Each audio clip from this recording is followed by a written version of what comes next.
On Europa, midday was when Jupiter's glare poured through the atmosphere like liquid copper and through the ice into cathedral whites.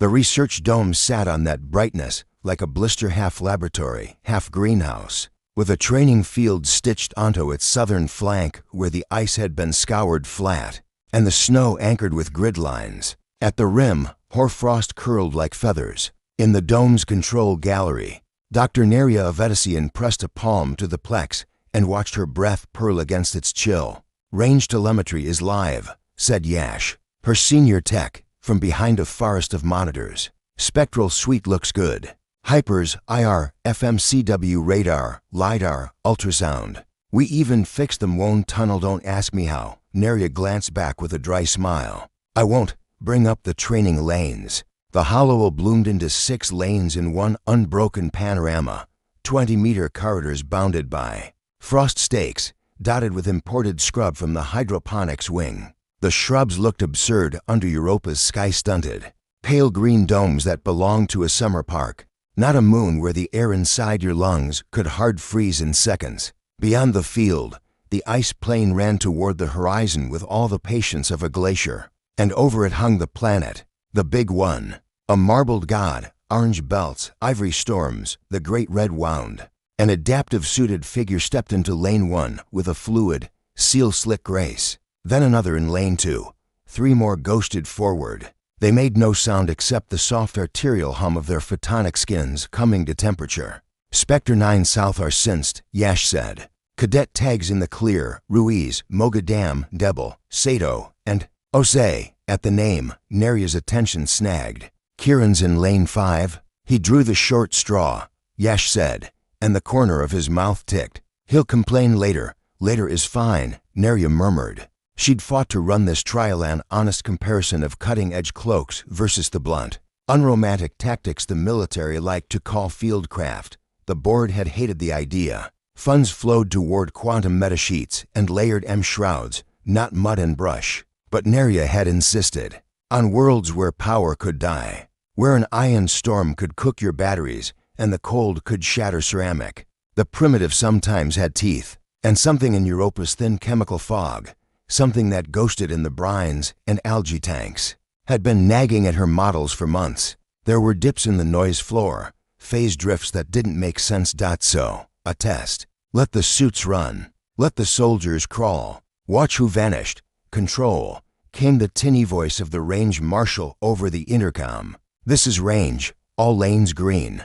On your mark. Copy, range," Neria said. "Set T0 at my mark. Drones 1 through for orbit at 50 meters. 5 and 6 run the perimeters. Bring up the acoustic net."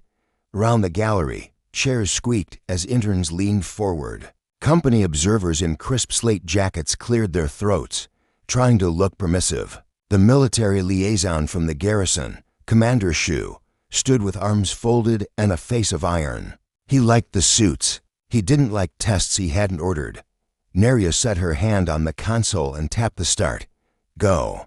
5 figures leaned into motion. On screen, the Spectre 9 South dilated their skins like shutters, tasting the ambient light. Thin film antennas along their backs sensed to the dome's calibration tone. The suits weren't true invisibility, not the beloved myths you still got parallax. There were polarization tells, but they were good. To the naked eye, the soldiers blurred into the field like heat haze. Thermal spikes sank. Even the radar return went fluffy and vague, the way a snowdrift eats sound. In lane 5. The 5th figure did not blur. He stalled, head cocked. It was Kieran Osei, 20, maybe 21, a scholarship kid from the orbital academies who still wrote thank you notes by hand, and had been observed dismantling the galley coffee machine to improve its pressure dynamics. He was lean, restless, a bundle of jokes and precise hands. Neria liked him and distrusted that liking. "Kieran," she said on the private channel. "Lane 5, you're lagging." His reply was a whisper threaded with humor. "Copy, Doc. I'm experiencing technical difficulties." "What kind of philosophical ones?" She caught the grin in his voice and kept her own voice level. "Osei, okay," he sighed. Suits pinching like an old ant. "I'll proceed." On screen, Kieran bent and unlatched something at his wrists. The Spectre's forearm plates peeled back. He unsealed his hood and sloughed it off like a skin. The visor clattered against the frost stake. A couple of interns laughed before clapping hands over their mouths. Evenshue's eyebrows climbed. "What is he doing?" one of the company observers hissed. "Cadet Osei," Neria said, "flat enough to iron sheets." "You will race-suit immediately." "Doc," Kieran said, not unkindly, "you wanted a control, right? Primitive versus fancy? I'm your primitive." He unsealed the torso and stepped out of the suit to his underlayer thermal weave over skin. He kicked free of the leg plates and shook out his arms like a man after a swim. Then, with the casual inevitability of someone who had nettled adults his entire life, he turned to the lane's supply bin, pried the lid, and came up with a sloppy armful of mud. It wasn't honest earth mud. Nothing on Europa was honest. The training field's slush was desalinated melt mixed with imported soil, engineering clays, and a ration of the brine water the dome bled off the greenhouse loops. It was a chemistry set with a memory. Kieran scooped it like paint and streaked it over his cheeks, forehead, neck. He slicked it down his arms. He dabbed it over his heat pulse at the throat, under the jaw. He gleamed like wet stone. "Izzy," an intern began, half delighted, half appalled. "Smearing on a heat mask," Yash said, faintly admiring. "Old school." Kieran reached into the bin again and yanked free a thicket of clipped hydroponic shrubs knobbly. Stuff with soft, pale leaves engineered to thrive at 9 degrees Celsius and 60% humidity. Someone in horticulture had grafted them into brush bundles for this exact test. Kieran shook the water off and strapped 2 bundles to his shoulders with cable ties. He stuck a third over his pack. Tree man, bush monster, a soldier in a child's idea of a ghillie suit. The gallery's laughter popped like corn. Not cruel laughter, nervous, delighted. Even Neria felt a bubble rise in her throat and bit it down. The suits in the other lanes ghosted forward like modern miracles. And here was her control variable turning himself into a swamp. Commander Shu did not laugh. "Dr. Avedisian," he said quietly, "contain your cadet." Neria lifted one hand in apology and toddled Kieran private again. "This isn't the brief, I know," Kieran said. "But you said, compare the systems under realistic field conditions. What's more realistic than the suit going down? Besides, my grandmother said, if you can smell the loam, they can't find you." He paused. "Also, the suit rides chafy. Kieran, I'll stick to my lane. If I embarrass myself, you get to tell me so for the rest of my life." Neria's teeth clicked together. She considered ordering him out. She considered the board, Shu, the observers, the weeks of negotiating to even get this slot on the schedule. She considered him, mud-slick and green-shouldered, standing there with his pulse steady at 84. His voice very calm. "A proceed," she said, and hated herself a little for how much she wanted to see what happened. Kieran melted no. That was the wrong verb. He flowed into motion. He kept low. He used the shrubs as geometry, not cover, letting them break his silhouette into a scatter of verticals and curves. He paused when the drones shifted, and when he paused, he breathed as if the air cost money. His profile on the thermal monitor shrank. The mud pulled his emission down to near ambient, his heat collecting in a rect angle across his core like a swallowed ember. The acoustic net plotted a low, insectal whisper. LiDAR painted him as to blurs and a hole. "Cute," said the company observer. "Can we please demonstrate our actual product now?" "Eyes on lane 5, Neria said without looking away. The adaptive suits in the other lanes were working as advertised. Ruiz in lane 1 ghosted past drone 2, and the drone's tracking reticle jittered, uncertain. Sato in lane 4 crouched, and his outline mirrored the scrub behind him. So perfectly the intern nearest to Neria made a small, involuntary sound. The suits bled heat through microchannels, scattering it into the ground. The radar return off their latticework skins looked fuzzed, like tissue. They were art.kiran, artless, crept from shadow to shrub and curled into a low. Odd shape, shoulders hunched, knees kicked sideways, head ducked. He looked like a pile of litter. The gallery laughed again. This time she almost smiled. "Drones, mark lane 5, Neria said. "Let's see his registration." "Copy," said Yash. He clicked a key. On the hollow, a red box appeared around Kieran's smear of heat. And then the box shivered and fell off. No lock, Yash said. That's hang on. The system tried again. The box crept, stuttered, and slid away to grasp a shrub's leaf instead, then lost even that. Thermal drift. Nerya asked. Ambient is -18, Yash said, frowning. He should register. Pump more power to drone 3's fleur, Shu said. Resolve him. Already at spec, Yash said. Hang on, in lane 5, Kieran moved again. He timed his crawl with the drones past the way you time your crossing with traffic. When you're certain you're visible because to his animal brain, he had to be visible. As he slid, the LiDAR overlay went grainy. The acoustic net hiccuped and returned a long, low note like whale song. The radar return that had been fuzzed went clean. No, not clean. It went blank. Where is he? Murmured an intern. Right there, said the company observer, jabbing a finger hopelessly at the image. Right there? Yash's hands were already a blur on the console. Cycle the radar frequency. Drop by half. On the screen, the radar layer shimmered. Textures in the ice sliding like tectonic plates. Kieran should have snapped back as a lump, a difference, a something. He did not. The software outlined statistical anomalies and found 3 near the rim of his lane.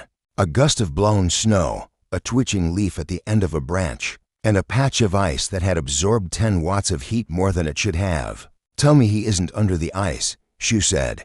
He is not under the ice, Nerya said automatically. The ground there was 16 meters thick to the first brine seam. Beyond that, see, he's doing something with angle. With phase, we're not running phase experiments, the observer said, thin with irritation. We're running a demonstration of the Spectre. Then stop watching lane 5, Nerya said, still mild. And the observer shut up as if she'd slapped him. Drone 5 reports a calms anomaly, Yash said. Microdropouts around lane 5. Packet error rate spiking when it crosses his lane boundary. What kind of error? Nerya asked. Randomized. Like static, but not noise-shaped like our environment. It's weird. Kieran's vitals sat in a neat column along the left side of the wall, small, green. Reassuring. Heart rate 86. O2 saturation 99. Core temperature 36.4 and holding. Skin temperature depressed under the mud by 6 degrees. His EEG was a calm Delta Garden. He was fine. Except the instruments didn't see him, and the more they didn't, the more they refused to try. How's your signal, lane 5? Nerya asked. Silence. Cadet Osei. Confirm radio health. On his channel, nothing. Then a hiss like rain on foil, then a click, then nothing again. Range.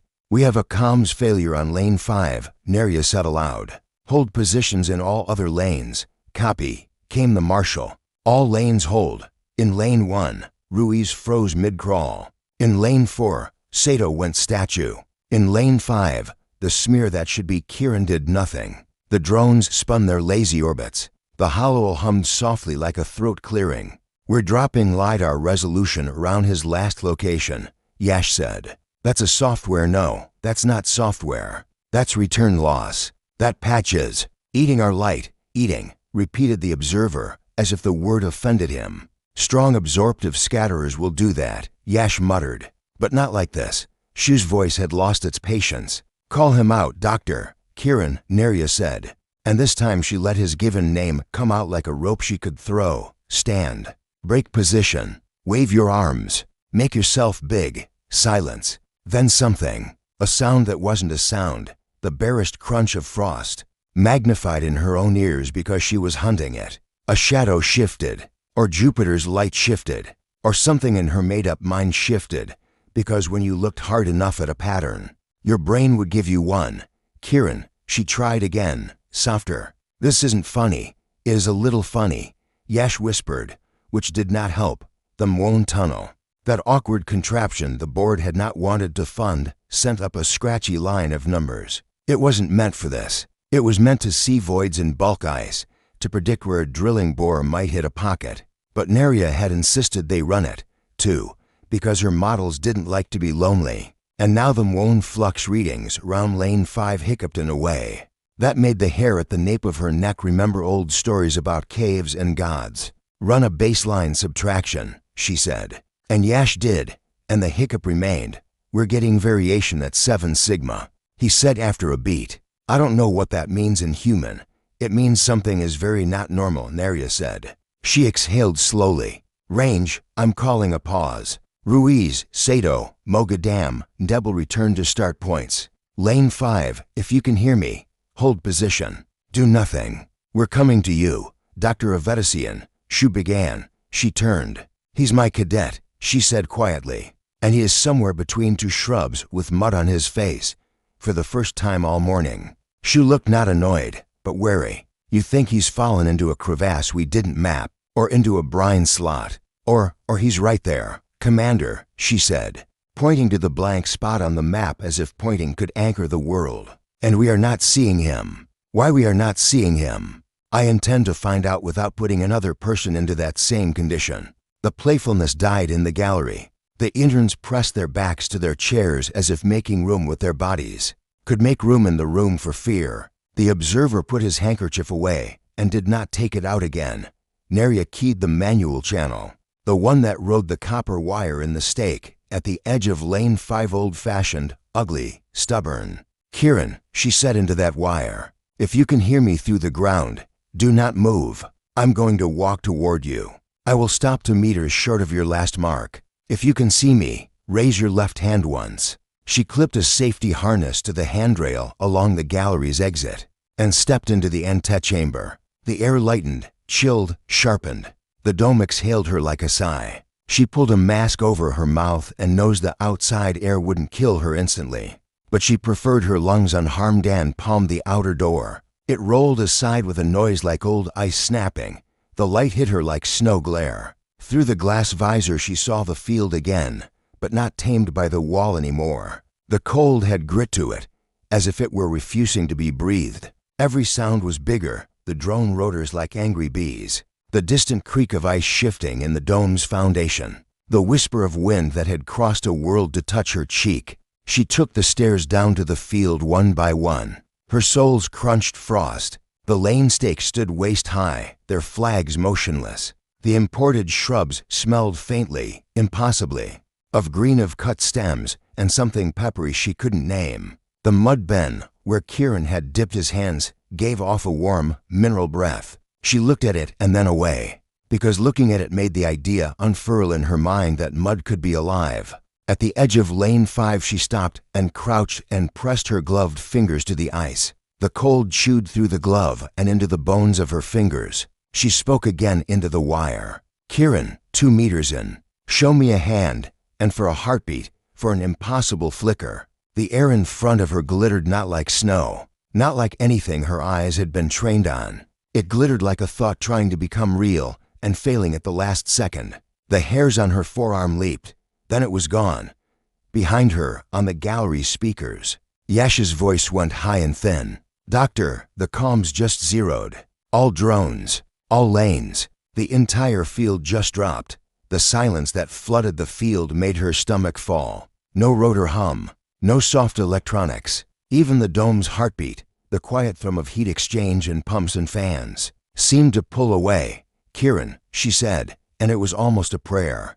Her visor showed her the curve of her own breath for a beat. Beyond it, lane 5 was only shrubs, frost, the low glitter of the world. Something touched her boot. No, wait. A brush, a suggestion, a question mark. She swallowed, counted to 5, and did not move. In the gallery, the systems came back in a stagger. The drones resumed their anger. The wall heaved itself from black to data giddy. Numbers crawled up their ladders. Neria rose, very slowly, and backed 1 step, 2, 3, until the wire at the stake tugged her wrist. She re-anchored the safety and let out the breath she'd kept trapped in her chest, as if it had been the only warm thing she owned. Back in the gallery, Shu met her at the door with a stare that had lost its iron and found its suspicion. What did you see? Nothing, Neria said, which was true a dozen ways. And that's the problem.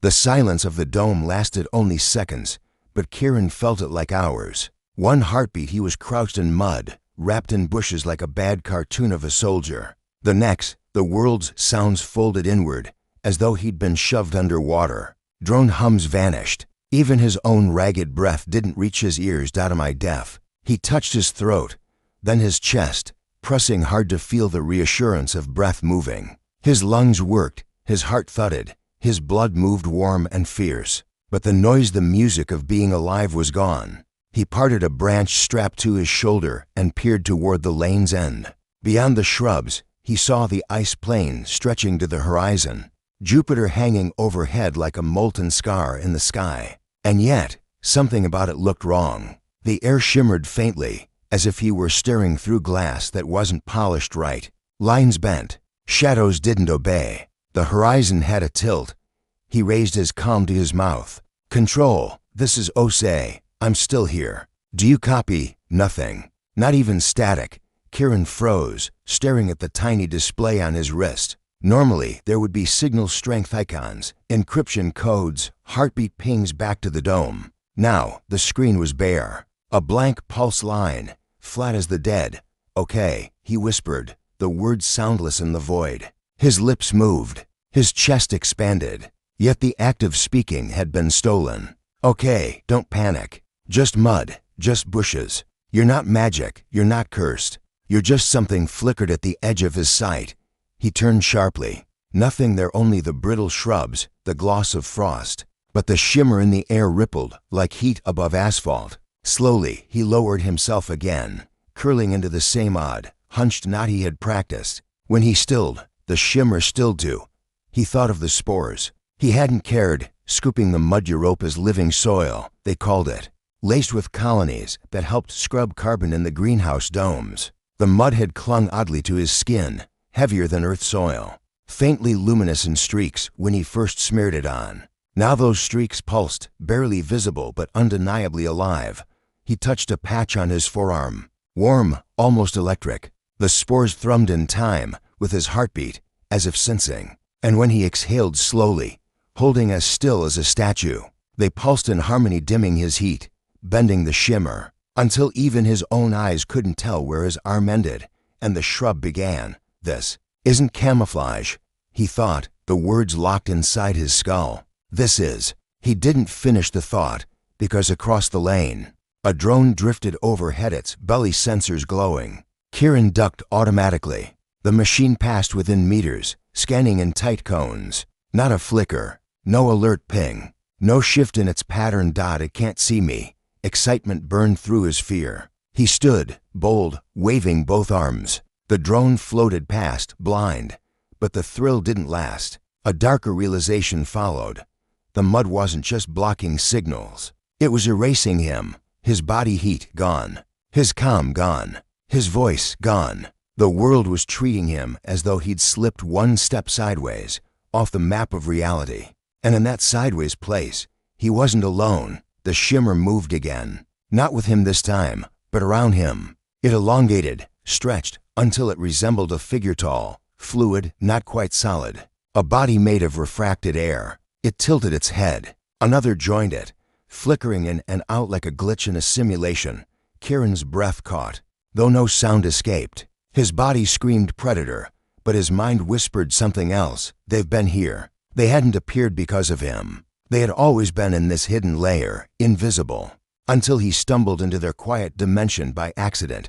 The taller figure leaned closer. He felt, not heard, a vibration, like a question without words. Instinctively, he touched his chest. The spores pulsed an answer, betraying him, illuminating faintly like a heartbeat light. The figure responded in kind. Its body rippled with the same pulse. A mirror. Kieran wanted to run, but his legs locked. He wanted to shout for Neria, for anyone, but there was no voice left in his throat. All he could do was kneel in the mud, wrapped in bushes, heart hammering, while the invisible beings studied him with their formless eyes. Then, just as suddenly, the mud's glow dimmed. The pulse broke. The world roared back. Drone hums, ice creaks, the hiss of his own breath. His calm shrieked to life with broken static. The figures vanished, collapsing into nothing like water evaporating under heat. Kieran sagged forward, gasping. "To command, do you copy? Lane 5, respond." Voices filled his ear, frantic and overlapping. Neria's voice cut through them, sharp, controlled, demanding. "Kieran, respond." He touched the calm, trembling. I'm here. I never left. But, Doc, I think. He hesitated, eyes scanning the empty air where the figures had stood. I think something else found me. The dome's gallery erupted in overlapping voices as soon as Kieran's transmission broke through. Technicians shouted about recovered signals, the marshal barked for calm, and Commander Shu demanded a hard extraction. But amid the noise, Dr. Neria stayed utterly still, eyes fixed on Lane 5. Quiet, she said. The word wasn't loud, but it carved silence into the room. Kieran, say again. You think something found you? Kieran crouched in the lane, mud flaking from his arms, branches trembling faintly with the shake in his limbs. His voice returned ragged, uneven. Yes, Doc. I don't know what it was. Shapes, tall, not solid. Like mirages that had been waiting for me. They moved when I did. The gallery's air thickened. A young intern muttered a nervous prayer. Can you still see them now? Neria asked. Kieran turned his head slowly, scanning the lane. No, they vanished when the noise came back. It's like when your ears pop after being underwater. 1 second they were close enough to touch, then gone. Could be hallucination. Yash said under his breath. Hypoxia, stress. It wasn't a hallucination. Kieran snapped, cutting him off. His voice cracked, not from disrespect, but from the rawness of what he'd seen. They mirrored me. When my heart sped up, their bodies pulsed in rhythm. They were watching me, not imagined. Commander Shu crossed his arms tighter. Doctor, this is going nowhere useful. He broke procedure. He compromised the test. Pull him out before this fairy tale spreads. But Neria didn't move. Compromised? He just bypassed every modern camouflage suite with mud and shrubs. The system lost him entirely, Commander. Tell me your fancy suits can do the same. Shu's jaw worked, but he didn't reply. Neria keyed her mic again. Kieran, listen carefully. What you did changed the environment. The instruments dropped you. The comms failed. Even our Mwon counts shifted. That mud isn't just dirt, it's carrying organisms. Spores we've never studied outside the greenhouse. They reacted to you.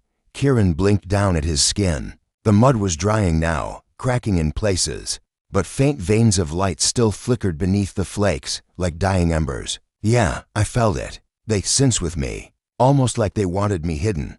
Yash muttered, camouflage by symbiosis. No. Neria corrected softly. By phase displacement. The phrase silenced even Shu. Explain. He said finally. Neria turned to the hollow, pulling up the anomaly charts. When Kieran entered the mud, the spores emitted bioluminescent pulses. That light was not just visible, it radiated across multiple bands. His heat signature dropped below ambient. Radar scatter went blank. LiDAR collapsed into noise. But more than that, the Mwon flux changed. That means his matter wasn't interacting with particles the same way. He wasn't just camouflaged. He was out of phase. The room's temperature seemed to drop with her words. You're saying he slipped out of reality, Shu said flatly. I'm saying, Neria replied. He intersected with a layer of reality we don't usually perceive. She turned back to the screen. And that's where he saw them. The technicians exchanged glances. One coughed nervously. The company observer scribbled furiously into a slate, as though by writing fast enough he could cage the implications. Kieran rose unsteadily to his feet in the lane. Doc, when I was there, I could feel them watching me like I was an intruder. Not angry, just aware. Like I'd walked into their house without knocking. And they mirrored your pulse. Neria asked. Yes, it wasn't hostile. It was curious. He hesitated. But when the spores let go, they disappeared. Like the connection snapped shut. Shu exhaled hard through his nose. Enough mysticism. If the mud does something, we need samples, lab work, sterilized trials. Not ghost stories from a reckless cadet.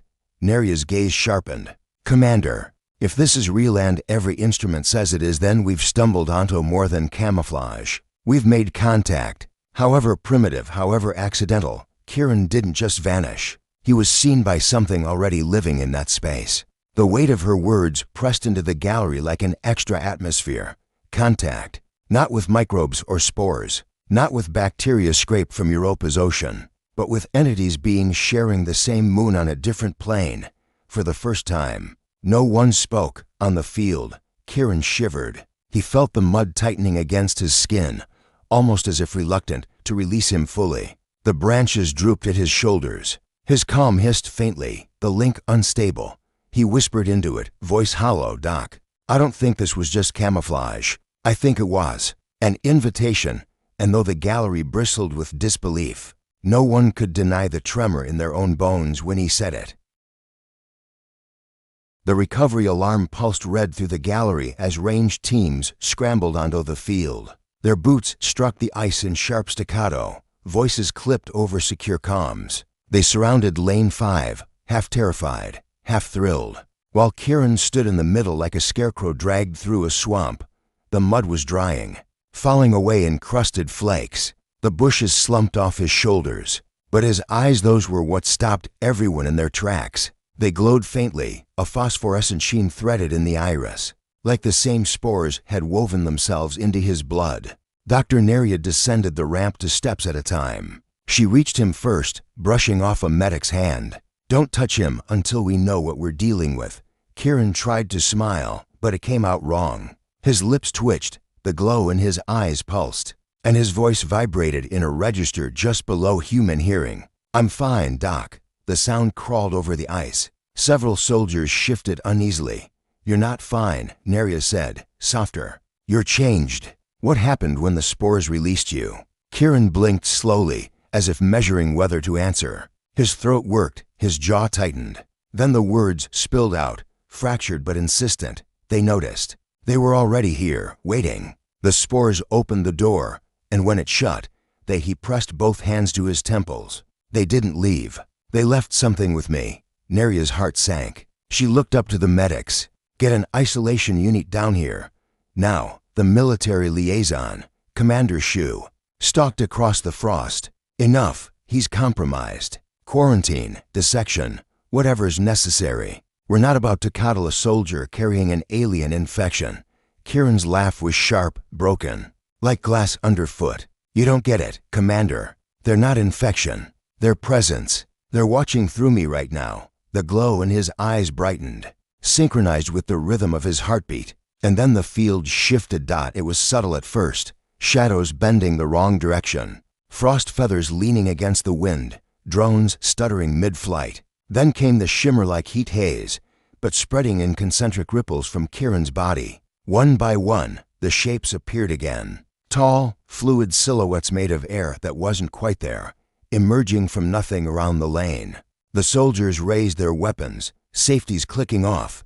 "No," Neria shouted, throwing up both hands. "Stand down." The figures didn't advance. They didn't threaten. They only gathered, for 6, maybe more, orbiting Kieran like silent sentinels. Their bodies rippled faintly in time, with his glowing pulse. One leaned closer, towering over Neria, but its gaze, if it had one, was fixed only on him. And then Kieran spoke again. But the resonance was doubled now. His words carried 2 voices, his own, and a second one layered beneath, deeper, inhuman. "They know we can cross," the chorus said, "and they're waiting." The gallery erupted in shouts. Medics scrambled back. Soldiers raised rifles higher. Yash swore into his console. Commander Shu barked, "Contain him. Contain the anomaly." But Neria couldn't move. She was locked in place, staring at the boy who had walked into mud and come back with the voice of another world.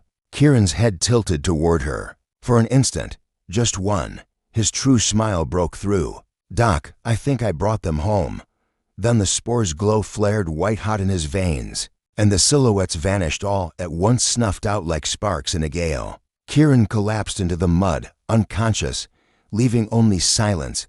Later, the official record of the camouflage test was sanitized. The entry labeled Lane 5 anomaly cited a failure of instrumentation, compounded by subject non-compliance. No mention of spores, no mention of phase displacement, no mention of contact.